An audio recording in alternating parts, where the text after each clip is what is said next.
Madayaw na adlaw Matinyans, ako si Berryl Mae de Erio, ang inyong host ni ining programa hatod kaninyo sa City of Mati LGU, ubos sa administrasyon ni Mayor Michelle Rabat.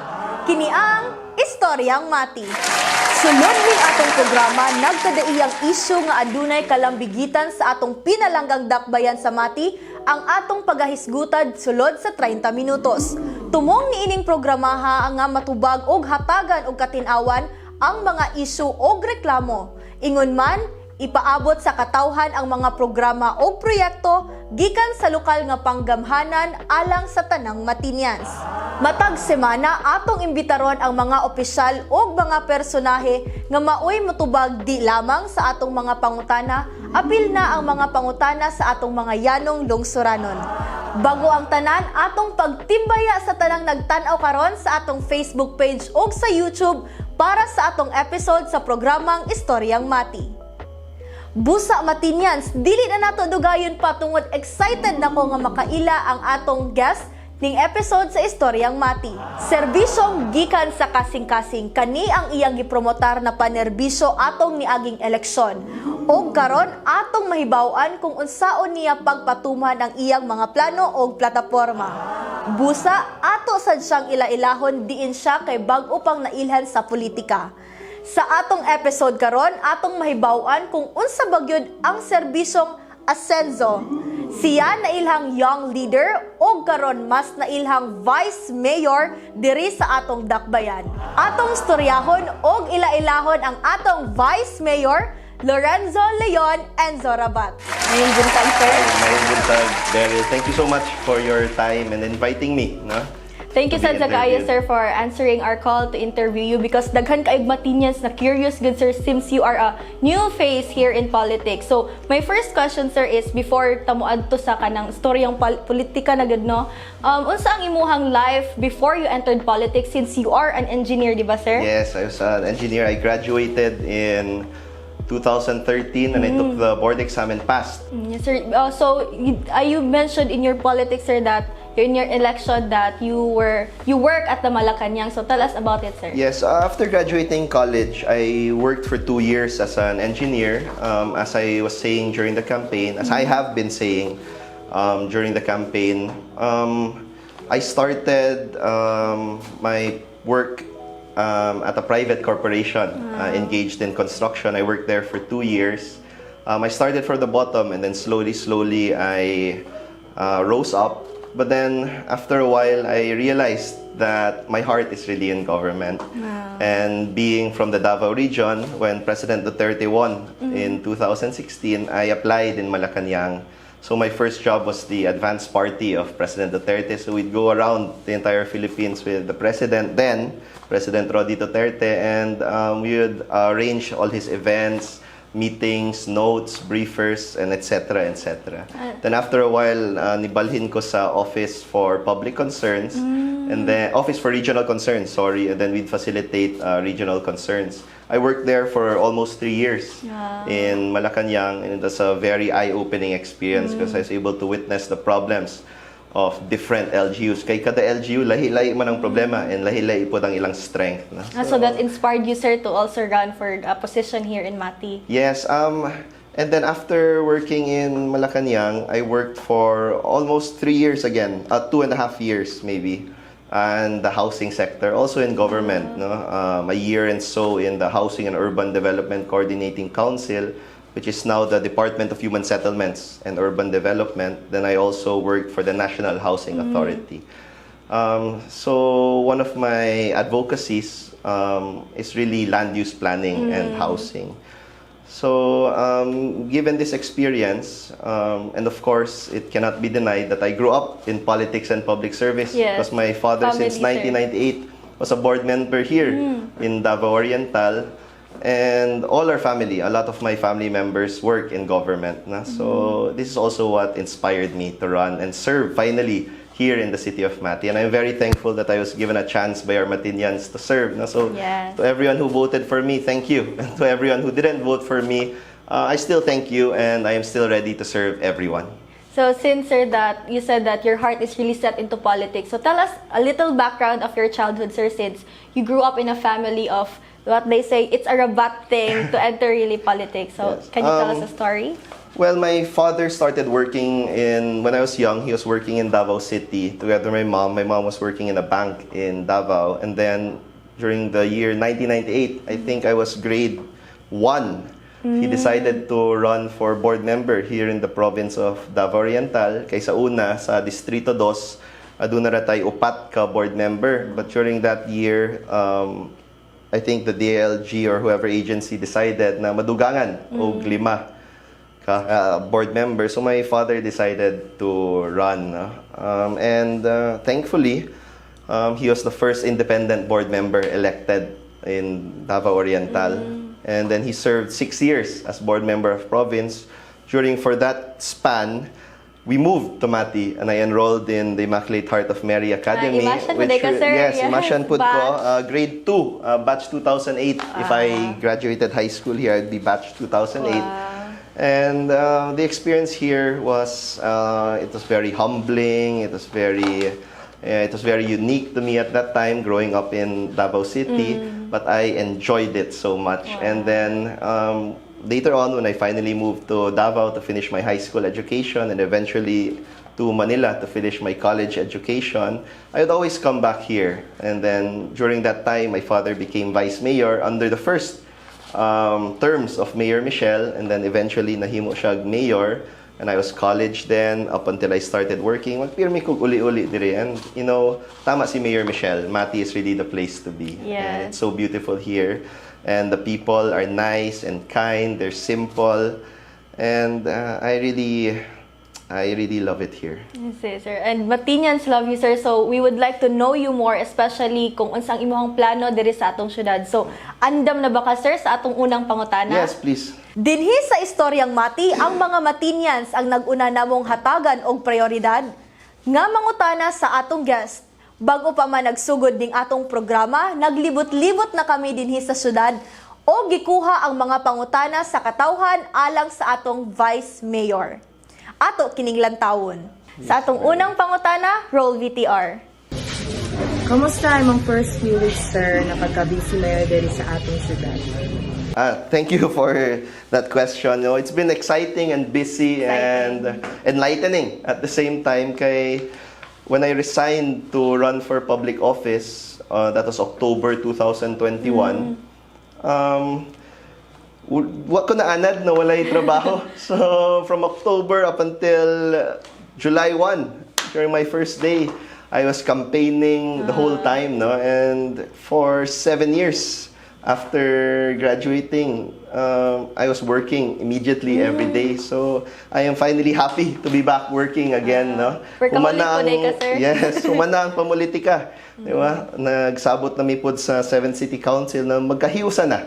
Suportahan nato ang admin ni Mayor Michelle because you know, Berryl, kung dili pod magkahiusa ang mga opisyales na gi-elect sa tao, ang tao ra pod ang luoy sa tungod sa mga opisyales na gi-elect na. So every day, maybe if I'm not in the barangay, I'm here in my office entertaining clients, reviewing ordinances, reviewing resolutions, coordinating with SP members para hapsay ang atong pagdagan sa atong syudad. And so also there is a smooth flow, kumbaga, between the executive and legislative department. Wow. So, maka-expected ang Matinians nga good relationship between the executive and legislative department, sir. Yes, for sure. 100%. Ay, guaranteed by Sir Enzer. So, daghan kayong salamat, sir. Sa ikaduhang pangutana, roll VTR. Question number 2, unsa imong maingon na greatest challenge atong election o kiunsa nimo pag-overcome?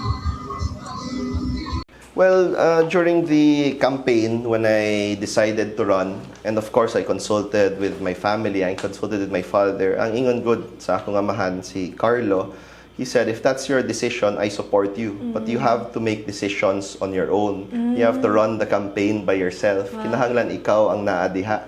Kay during then, he was already working in the national government sa National Home Mortgage Finance Corporation. So it was really me, no, calling the shots and planning my day-to-day activities with very minimum resources. Kabuluman ng mga tao, ana, halos wala ko'y resources during the campaign. So what I did, I had to re-strategize. I went down to the barangays, nag-house-to-house ko. There is atong Yeah, big that's 5 right. barangays, Central, Dahican, Badas, Science, even to the far-flung areas I would go. And maybe it proved effective. And then one of my key strategies was also to make them feel that they are a part of the decision-making process. And in fact, sa paglingkod nako, I always encourage youth empowerment in the Yes. development process. Gani Sure, kita, good, sir. daghan Sa mga events youth- na nagsabay na Totoo ta. mga org, Berryl, sir. no? And in fact, when the youth invite me for community outreach programs, I always, always there, sir. try to find time to go, no? Because it's Yes. important to show them that our leaders also care about the same things that they care about. Wow. So, leaders create more leaders today, sir. Yeah. So, looking at the bright side during the election, sir, unsa po ang imuhang mga kadtong nakuha nimo nga experience nga nalipay gid ka, sir? Well, number one, nakita na ko ang suporta sa mga tao nga nagsuporta pod sa akong pamilya kaniadto. And it was very, it warmed my heart na naagyapon ang ilang gugma sa among pamilya. Daghang kayong salamat, sir. Sa ikatulong pangutana, roll VTR. Unsa imong maingon sa mga tao nga naay pagduda sa imo as someone who has little to no background in politics nga nidiretso kag dagan sa ikaduha na nga pinakataas nga posisyon sa local government? Thank you, Berryl. I'm sure that was an issue being raised Yes. throughout the entire campaign, no? But ang akong tubag lang is, based on history, we have had young leaders here in the City of Mati. Our youngest mayor, I think, was 27 years old during then the Municipal of Mati, Mayor Edgardo Iga Lopez. In fact, si Congressman Mayo was also, I think, 32 years old, 33 years old when he became congressman. Our former governor, Nelson Dayanghirang, was in his 20s when he was mayor of the municipality of Manay. And my father was about the same age that I am now when he started his career in public service here in Davao Oriental. And although it is true na baguhan ko sa politika diri sa Mati, but I have been working in government for some time now. And I'm very thankful to the administration of Mayor Michelle that she has involved me in some of the plans of the city. In fact, the other week I had a meeting with our planning department. Kay next year, we'll update our comprehensive land use plan, which will be used as a basis for our zoning ordinance. And this is really one of my advocacies. There's also a plan to create a master drainage system. And this is also in line to Mayor Michelle's 11-point agenda for disaster-resilient communities. Kay grabe na ang baha diri sa atong syudad. So I think there is a need to review our drainage systems here in Mati. So I'm very thankful. Thank you po, Mayor, if you're watching. Thank you for involving me in the discussions and plannings. Salamat kayo, sir. Sa ikaupat nga pangutana, roll VTR. Karon na busy mayor na ka, unsa ang pinakauna nimong aksyonan o hatagan og solusyon diri sa dakbayan ug unsa pod ang imong ginalook forward sa imuhang term and with your new set of officials? Okay, with the new set of officials, nindot among working relationships. Some of them, in fact, Councilor Jerome, Sir Dodo, and Arman Tipasi Valera, and of course Tara, Sen, I've known since I was a teenager. So adun na nami relasyon, no? Although not a working relationship, pero na ang friendship sa Amua. And with the rest of them naman, they're all professionals. And we treat each other with professionalism. And I think that is key. And open ang among communication. And I'd like to thank also our SP Secretary, Sir Juvie Mabini, who has been very accommodating sa Akua and I learned so much from him in this past month in office. So before the session, every week man ang among session, Berryl, 2 p.m. and then 9 a.m. on the first week of the month, naga-discuss sa ami, no? Naga-discuss sa ami para smooth ang pagdala sa among session.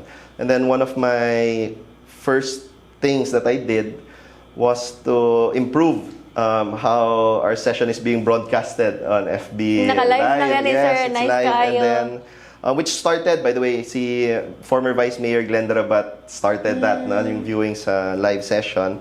But I asked a team of professionals to cover it, to cover it in a way that I saw fit. And then I'm also in discussions, pero dili pa sigurado, to also broadcast our session live on the radio para people nga walay access sa internet makadungog pod, no? And then after every session, kami ni Sir Juvie, we discuss kung saan pwede nato i-post pa ng mga pertinent information nga na-discuss atong session para makaibalo po. Kayo sa hindi makasunod ang mga tao if they just listen. Yes, sir. Gwapo yun ang nakay makita na document or slides ba or presentation regarding anang tanang ordinances, tanang resolutions, ug unsa pa nga gi-discuss katong session. And I'm very happy po. Thank you po sa tanan mga konsehal and our colleagues, our SP staff, and the rest. Kay halos every session, we invite speakers, no? And I think na-appreciate po sa mga tao, no? So the other time, we invited Directo. Nakita Sometime mo to, sir, next kayo, yes, sir. we invited the City Environment and Natural Resource Office, headed by, of course, Sir Joel Kapalit, and we also invited the Engineering Office, so that we can be more informed, no? And it will help us later on in aid of legislation sa mga pertinent nga concerns diri sa atong syudad. So grabe gud ang involvement sa imong officer to the people gud. So mo gud yung mga first nga gibuhat giaksyonan diri sa atong syudad, sir. Yes, actually, I still believe that we have to make government more accessible to the public, and we need to make the public feel, General Matinians feel na pwede na silang muduol sa gobyerno and the government is there to help them. Yes. More importantly, pwede silang muduol sa atong mga leaders and make them feel like they are welcome. They're one with They the are people. one, yes. A big portion of my budget I utilize for social services. No, kaya ang pinakalisod mahitabo sa usa ka tawo ang magkasakit. Kunya wala sila ipambayad sa ilang tambal or pang check-up ra ba. Grabe guys. And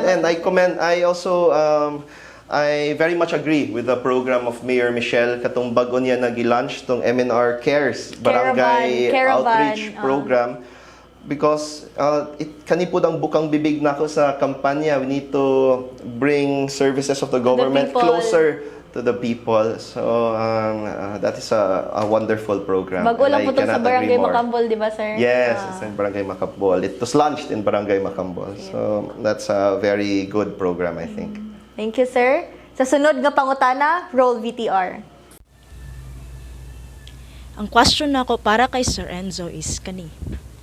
Unsa mga serbisyong #Asenzo sa syudad sa Mati ang dapat i-look forward o gi-expect sa mga Matinians?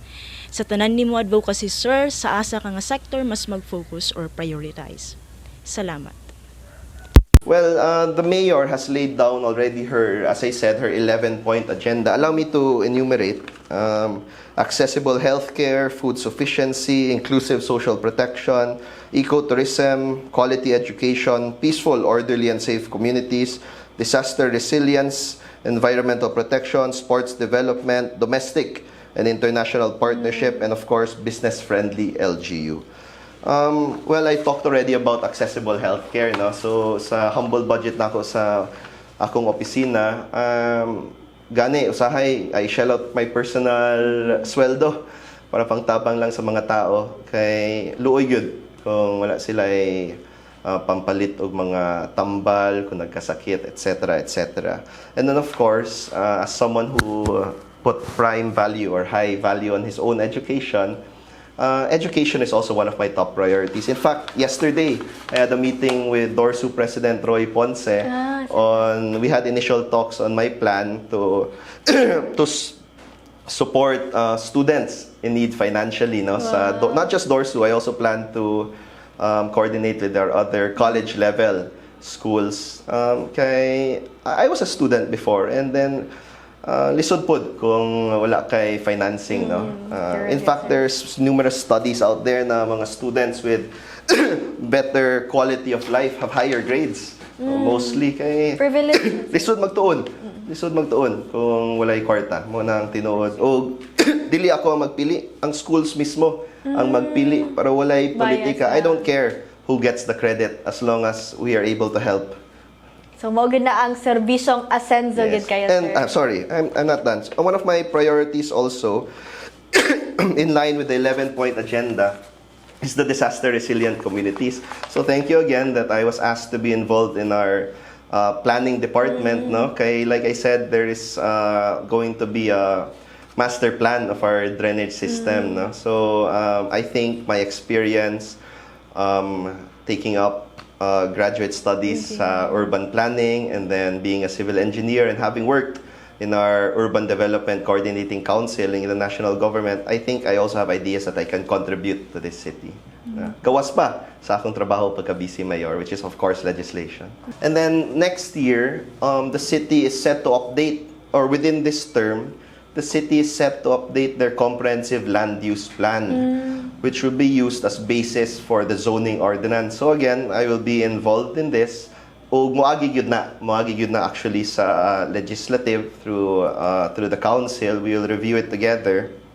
Pero bago pa i-plastar, I would be involved in its formulation of it, in its updating. Why is this important? Mati has about, I think the land area of Mati, if I'm not mistaken, is close to 56,000 hectares. So the land use plan is it materializes the vision of the LGU with its land utilization. No? So we need to identify areas for tourism purposes, areas for agriculture, areas for residential, areas for commercial. In fact, aduna may mga requests recently na mga private landowners are requesting for reclassification of their lands for so that they can use it for different purposes. But we also have to consider the thrusts of our new president, BBM, which focuses on food security. So, kung na mga agricultural lands that will be used for other purposes, we need to make sure that the agricultural lands are still sufficient for the future needs of the people. So, thank you, Berry. Yes, you, please Sir. proceed with your next question. I think you already answered the last question, sir, but can you assure the Matinians a harmonious relationship between the executive and legislative department? Yes, of course. Even before I officially started as Vice Mayor, I already requested a courtesy call with Mayor Michelle Rabat. I think that was on sometime early June or late May. And she agreed and we talked. And Mayor Michelle is a professional. And she is a veteran public servant. She's a veteran politician. And she has treated me with professionalism. And for that, I am grateful po. And rest assured, being a professional myself, I will maintain a professional working relationship with the executive department and executive offices, all for the betterment of our city. No? Dili ko magdula-dula diha. I will not be a hindrance to development. I will be an ally to development. Like I said kanina, kung ang mga opisyales na gipili sa mga tao dili magkahiusa, ang tao rapod ang luoy tungod sa mga gipili nila ng mga opisyal. Og atong nadunggan ang nagkadaiyang pangutana og concern gikan mismo sa mga Matinians. Og kung aduna di ay kamoy pangutana o issue na gusto ninyong ipaabot o suhestyon kung kinsa ang atong sunod na i-guest diri sa atong programa, mamahimo ninyong ipadala sa atong email nga cityinfo@mati.gov.ph kauban ang inyong video sa pangutana. Daghan kaayong salamat syempre sa atong bisita dinhi sa atong programang Istoryang Mati. Dako ang among pasalamat sa imo, sir, nga gihatagan minimo og panahon para ma-interview ka diri sa atong episode ning Istoryang Mati. So karon, sir, unsa ang imuhang message sa atong mga viewers, sa mga Matinians, sa mga padayon gihapon nga nisuporta sa imuha? So, sa tanan mga Matinians, now, first of all, I would like to thank you for giving me the opportunity to serve the city and the people that we all love and share. And to everyone who supported me, again, thank you po. To everyone who did not support me, my services are for everyone, not just those who, well, voted for me. And rest assured that every day I will work hard and hand in hand with Mayor Michelle for the further development of our city. So again, thank you. And thank you, Berryl, for your time. Thank you. Atong nadungog ang atong kasamtangang Vice Mayor Lorenzo Leon Enzo Rabat ug ang iyang mga tubag sa nagkadaiyang pangutana ug concern ninyo tanang mga nagtan-aw karon sa atong episode ning Istoryang Mati. Mag-uban-uban na usab kita sunod semana dinhi sa atong programa aron sa lain na pod nga paghisgot sa laing isyong may kalabutan sa lokal nga panggamhanan, sulod ug labas ning atong hinigugbang dakbayan sa Mati. Salamat sa pagtanaw karon sa atong programa. Kani og daghan pang mga storya gikan sa Matinyans o para sa Matinyans. Ako ang inyong host, Berryl Mae de Erio, gikan sa syudad sa Sleeping Dinosaur nga nagaingon nga maskin asa pa ka sa Mati, makigistorya kita. Madayaw og maayong adlaw. Ciao!